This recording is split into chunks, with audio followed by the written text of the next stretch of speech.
For those of you that have been in here since the beginning of this, I don't think you guys have any idea whatsoever what's happening outside. There are so many people here. It is crazy.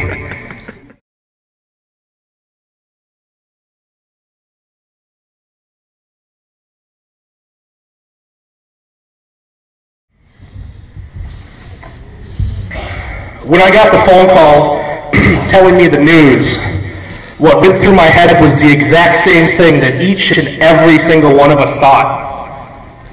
It's just a bad dream. There are no words that I can speak. There are no sentences that I can piece together. No quotes that I can recite that will show just how much Tyron meant to all of us. But that doesn't mean I'm not going to try. My name is Bjorn Iverson, and Tyron was many things to me. He was my brown twin. He was my best friend, and he was my brother. He was the better looking twin, I know. He was my right-hand man, the guy who would have taken over zero gravity when it was my time to go. He was also going to be my best man for the wedding that we both knew will probably still never happen.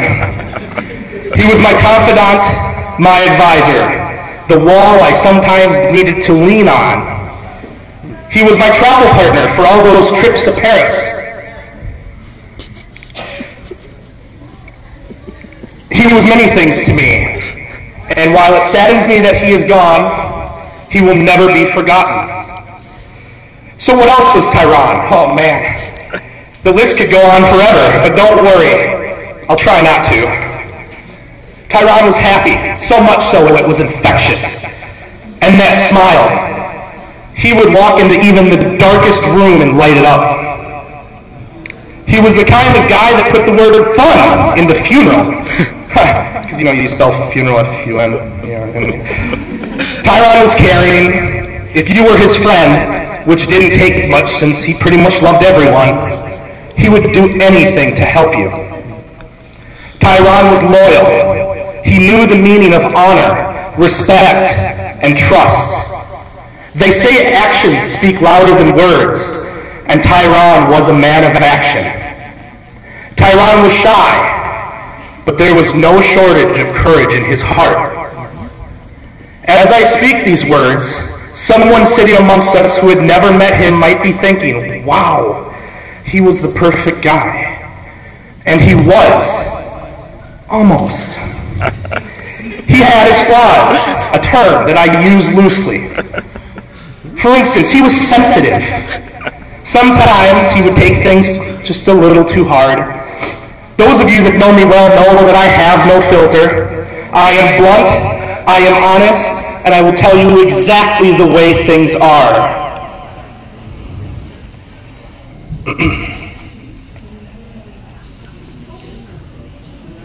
Well, one day, Tyron and we got into a fight. He got a little mad at me. Probably over his curfew, which I hated so much. Janet, I knew why you did it. I know it's because you love him and you wanted him to be safe.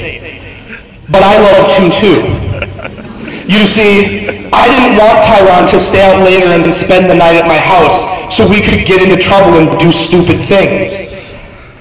I wanted him to stay because I wanted to spend more time with him. Anyways, so I made him upset. So much so that he had taken the zero gravity stickers off of his bike to show me that he wasn't messing around. But we were brothers, so I waited for him to come around. He knew that I loved him, and sure enough, I got a phone call a few days later. Hello, I answered, to which he replied, hey bro, I'm gonna need some new stickers. And as quickly as it happened, life was back to normal and everything was right in the world again. Tyron was indecisive sometimes, like a squirrel with an advanced case of ADHD. One day, he'd want to sell his R6 and buy an R1. The next day, he was going to keep his R6 and turn it into a track bike and then buy an R1. Then he was going to sell his R6 and buy a Buell again. Then he was going to keep his R6, paint it, and buy a truck bike. Or for his car friends out there, I'm sure you can relate to this one. He called me after his Evo burned down to the ground due to a manufacturer defect.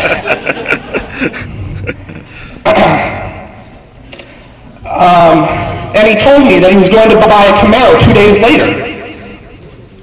I'm sorry, he told me he was going to buy a Camaro. 2 days later, he was posting pictures of a Dodge Challenger on his Facebook. Shortly after that, he was going to get another Evo.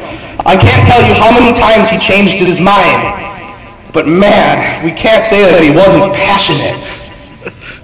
And despite him being sensitive and indecisive, it was all part of the package that made him the man that we love, and we wouldn't change it for the world.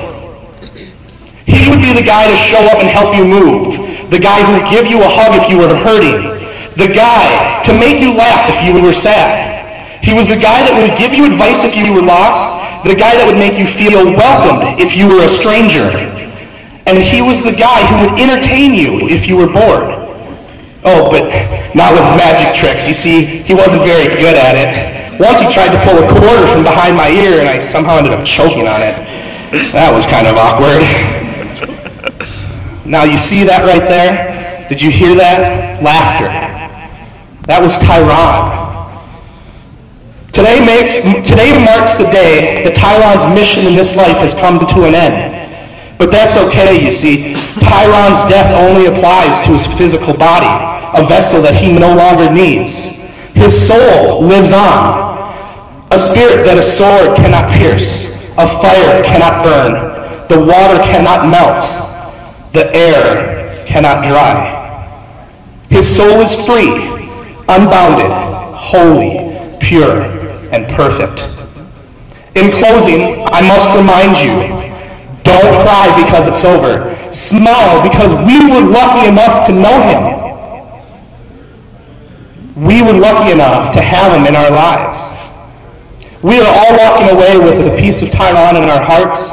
Let's never forget that. Let us use that to make this world a better place, just like Tyron did.